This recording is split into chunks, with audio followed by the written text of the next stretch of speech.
keras, dan itu semua itu bohong itu Bu, gitu.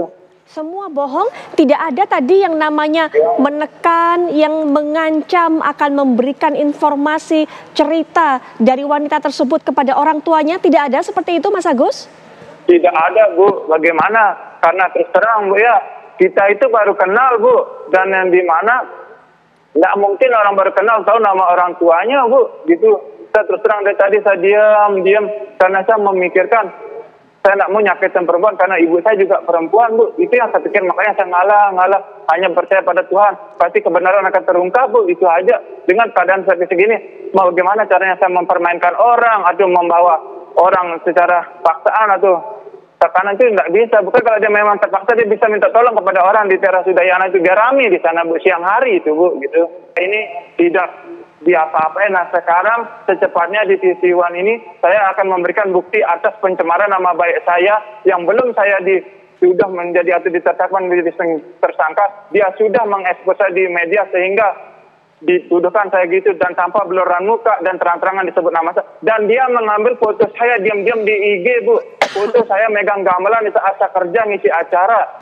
Dan satu lagi yang dimana postingan ini saya sudah mengetahui bahwa si cowok ini, teman yang saya ajak ketemu sama si cewek ini, dia yang memviralkan saya ketika dia punya dendam sama saya Bu, gitu. Dan saya akan setelah saya live ini pelan-pelan Mas Agus, sebentar, saya tahan dulu sebentar. Tiba-tiba Mas Agus bercerita ada orang ketiga, ada seorang pria juga terlibat dalam kasus ini. Sebentar, saya tidak mendengarkan dari awal. Apa? Siapa peristiwa?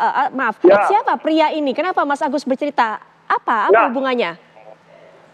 Ya, ini Bu, dia itu adalah temannya yang cewek Bu. Yang satu mempeluk saya, yang satu memfoto saya gitu.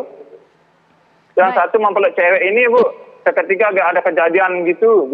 Mas Agus, sebentar. Padahal pulang pergi kita baik-baik aja gitu. Mas Agus, apakah menurut Mas Agus ada seorang pria ini yang kemudian membuat semua skenario ini, membuat menjebak Mas Agus? Kalau menurut versi Mas Agus kan salah satunya adalah Mas Agus mengatakan pada media bahwa Mas Agus dijebak. Apakah pria ini yang Mas Agus katakan menjebak Mas Agus? Ya, saya akan menglihatkan bukti screenshotannya Bu. Setelah saya live ini saya akan memberikan ke TV One sebuah bukti screenshotan dan pun foto itu. Saya janji Bu, saya masih punya bukti. Yaitu cuplikan dari pernyataan Agus yang disampaikan di program Apa Kabar Indonesia Malam semalam. Saya juga sempat memberikan beberapa pertanyaan kepada Agus, dijawab juga, termasuk juga pembelaannya terhadap apa yang dilakukan terhadap korban. Memang berbeda dengan pengakuan dari pendamping korban, tapi melihat dari apa yang disampaikan sebagai seorang psikiater juga yang bisa membaca mungkin ledakan luapan emosinya begitu Dok. Apa mungkin bisa dikatakan dari Agus ini atau pelaku ini, tersangka ini? Ya. Tentunya untuk bisa menilai kondisi mental seseorang, kita perlu melakukan pemeriksaan secara langsung ya. Tapi kalau melihat dari kasus yang ada, kita melihat adanya indikasi kemungkinan ini suatu manipulasi psikologis. Karena ada perbedaan cerita antara korban-korban yang nggak cuma satu nih.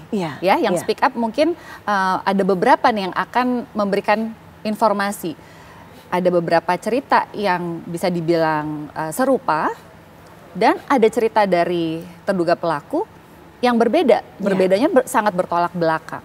Nah, kalau kita melihat seperti ini, kita perlu menduga dulu apakah ini ada suatu manipulasi psikologis yang sedang dilakukan bahkan tidak hanya kepada korban, kepada kita semua.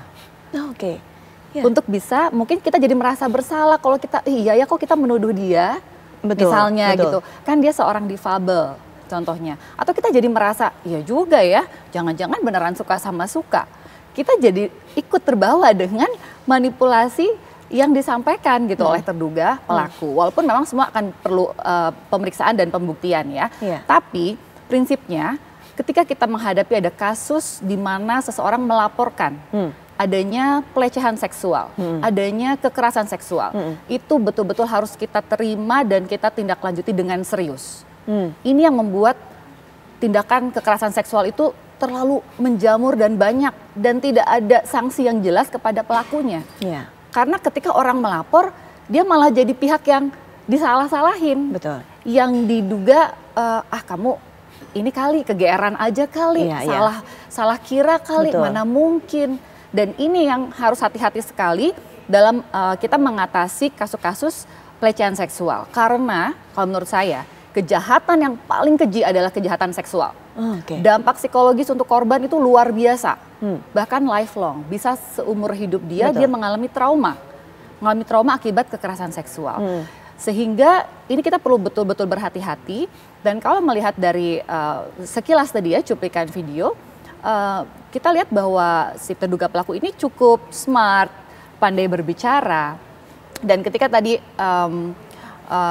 diwawancara gitu ya, ada penggeseran topik gitu. Jadi ditanyanya apa, kemudian tanpa sadar, untungnya Mbak Putri cukup sigap untuk meneliti kembali gitu. Tunggu dulu nih, apa nih yang lagi dibicarakan? Kenapa topiknya langsung digeser ke arah bahwa memang aku di frame, aku dijebak gitu. Bagaimana mungkin? Nah, jadi kita harus berhati-hati. Apalagi ketika misalnya ditanya apakah benar itu artinya Anda merasa dijebak gitu oleh si orang ketiga ini? Oh ya, seperti itu. Nah, jadi ada informasi yang belum tentu konsisten, dan kalau kita melihat ada bertolak belakang, kita harus lihat terlebih dahulu mana yang kayaknya memang lebih bisa kita yakini sebagai apa yang terjadi real. Karena memang seseorang yang jago manipulasi sangat mudah memutarbalikkan fakta atau melakukan gaslighting, di mana korban juga jadi ragu, apa iya ya? Jangan-jangan saat itu aku memang, jangan memang aku yang mau ya, atau aku yang bodoh ya.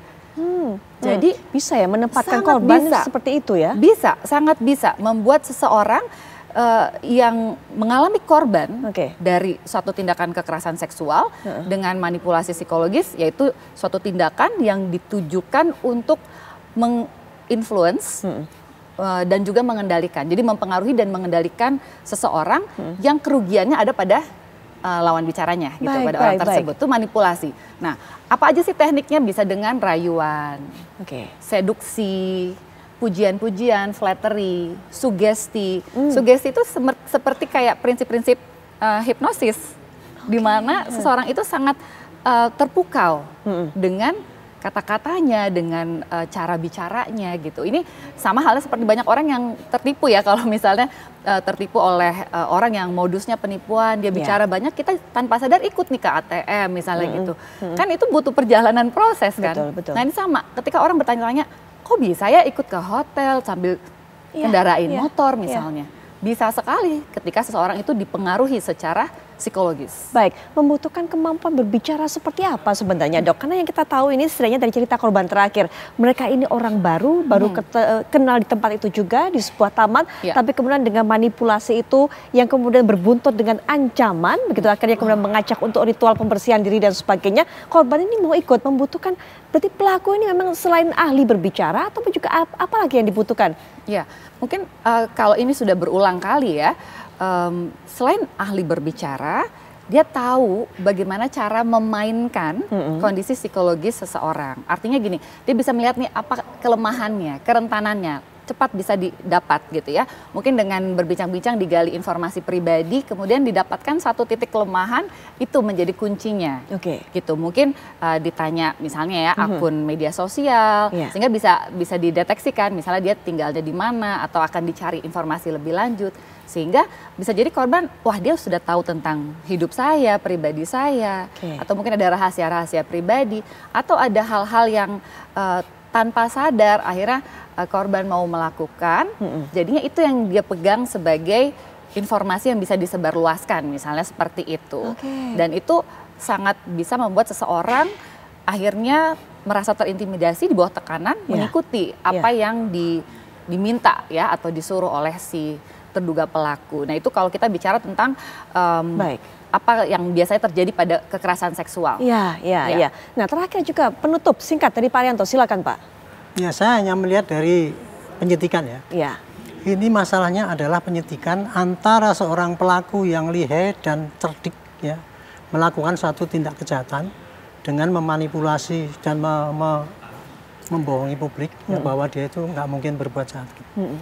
Maka tugas polisi sekarang di sini adalah mencari bukti-bukti yang lengkap, ya, mengumpulkan saksi-saksi yang lengkap. Semua itu kemudian dituangkan di dalam berkas perkara supaya nanti lengkap. Buktinya itu bukan hanya 2 alat bukti, tapi ratusan alat bukti yang bisa disajikan di dalam berkas perkara. Contohnya tadi kesaksian korban ini ceritanya kayak apa, direkam semua tuh pembicaraannya gitu, saksi B ini pembicaraan gitu, saksi C ini termasuk berkas bukti-bukti itu harus punya bukti fisik ya.